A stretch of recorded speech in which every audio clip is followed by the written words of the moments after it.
Jamaican population is quite receptive of Muslims. So in general, the public, no issue. To be honest with you, locally we have very limited, I would say, stigma. The stigma here, we are very grateful that the Jamaican population itself is quite receptive to Muslims. And because we are persons and individuals who they know and we grow in the communities, we haven't faced that level of skepticism. There is minimal amount though, I can't say it, because for example, the women sometimes have difficulty in employment because of their dress code.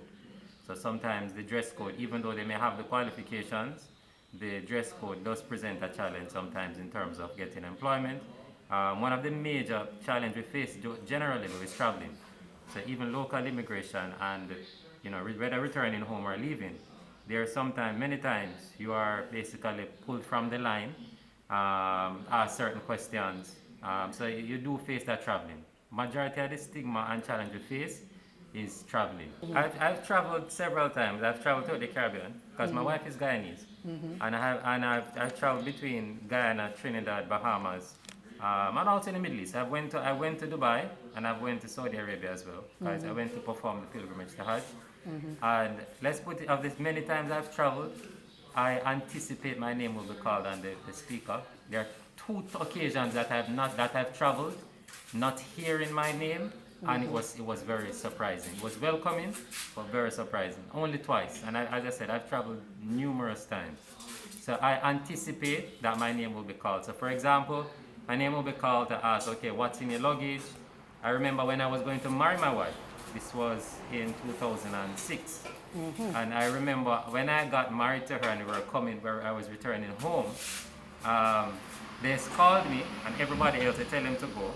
So I was called out, they asked what's in the bags, they emptied the suitcase, and I can remember we have halal products. So whenever, that's in terms of how we sacrifice our animals. So whenever we say halal, like corned beef and sausage, we don't really have those things a lot.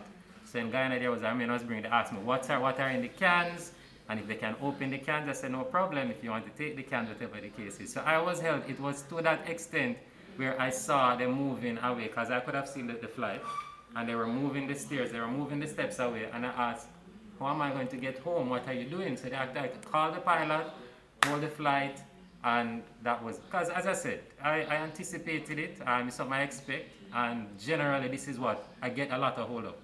It's at least 2 occasions that flights have been called just to wait on the last passenger, because I'm being questioned, my bags are being checked again, even though everything was checked, and when it's cleared, then of course, as I said, I've never been locked up because I'm not guilty of anything, but I've had a lot of challenges and delays in travel.